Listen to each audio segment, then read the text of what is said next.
We bowl off Mello TV Sports with cricket as Jamaican left-hander Christopher Henry Gale today used 28 deliveries to blade 40 runs as he helped the Punjab Kings to beat the Rajasthan Royals by 4 runs in the India Premier League in Mumbai. Gale hit 4 fours and 2 sixes as he shared a 105-run stand for the third wicket with his captain KL Rahul, who top scored with 91 in a total of 221 for 6 after they were sent to bat first. Deepak Hooda added 64 against Chetan Shakiria, who claimed 3 for 31, and Chris Morris 2 for 41. The Royals, in reply, were in sight of victory, but the overs ran out with the score on 217 for 7. Captain Sanju Samson put in a man-of-the-match performance with a century of 119 of 63 balls with 12 fours and 7 sixes. As was expected, Ricky Skerritt and Dr. Kishore Shallow has been re-elected unopposed to the post of President and Vice President, respectively, of Cricket West Indies. They will serve a second 2-year term. The re-election process was conducted as one of the key items on the agenda of the 22nd Annual General Meeting of CWI yesterday. Positions on the board were also taken up by Wilfred Hayden and Dr. Donovan of the Jamaica Cricket Association, Cond Riley and Calvin Hope of Barbados, by Sundayal Singh and Hilbert Foster of Guyana, Enoch Lewis and Leon Roldy, the Leeward Islands, Azim Bazarath and Arjun Ramlal, Trinidad and Tobago, along with Julian Charles and Dwayne Gill of the Windward Islands. The first attempt to hold the annual general meeting and elections were aborted after a lack of quorum. On to track and field news now. Athletes at the Tokyo Olympics who come down with minor symptoms of COVID-19 could be isolated in a hotel lined up by local organizers of the Games. Organizers are working to secure 300 rooms in a hotel near the athletes' village. The rooms would be for athletes and staffs who do not need to be hospitalized. The measures underline the risk of trying to hold the Olympics and Paralympics during a pandemic. The Olympics are to open on July 23 and face strong opposition from up to 80% of Japanese polled.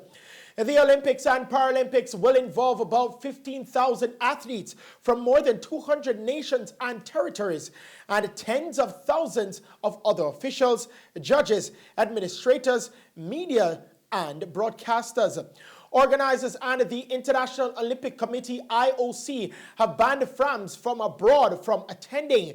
They have yet to announce the maximum capacity for venues, which is now complicated by rising cases in Osaka, Tokyo, and elsewhere in Japan.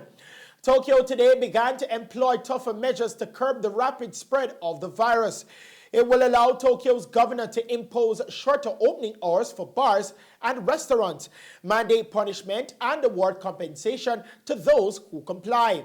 Fewer than 1% of Japanese have been vaccinated, and because of Japan's slow rollout, that number will remain low when the Olympics open. Japan has attributed fewer than 9,500 deaths to COVID-19, good by world standards, but poor compared to many countries in Asia. On to basketball news now. Jason Tatum had 28 points and 10 rebounds. Jaylen Brown finished with 20 points and 8 rebounds, and the visiting Boston Celtics rallied to beat the Denver Nuggets 105-87 in yesterday's NBA play. Marcus Smart and Kemba Walker scored 14 points each, and Robert Williams III scored 10 points for the Celtics, who went on a 31-3 run in the third and fourth quarters as the Nuggets had their 8-game winning streak snapped. Other results saw the Atlanta Hawks beat the Charlotte Hornets 105-101. The New Orleans Pelicans were 116-109 winners over the Cleveland Cavaliers. Milwaukee bucked Orlando Magic 124-87.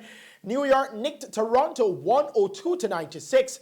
San Antonio touched out Dallas 119-117. Indiana outpaced Memphis 132-125. Minnesota beat Chicago 121-117. The Clippers ran by the Detroit Pistons 131-124, while Miami turned up the heat on Portland with a 107-98 beating. Now to end tonight's sports package, we present you with the play of the night, Paul George's dunk versus the Detroit Pistons.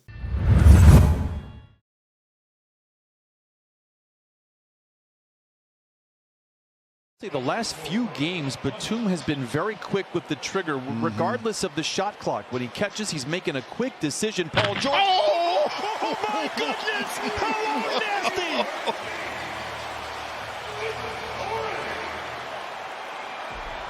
The replay from Paul George. So you're talking about rookie initiation? Well, this is the rookie initiation of Paul George on Isaiah Stewart. My goodness, it's not personal, brother. It's all business. Forget the foul. Send flowers and a get well soon card to Isaiah Stewart. That was amazing from Paul George.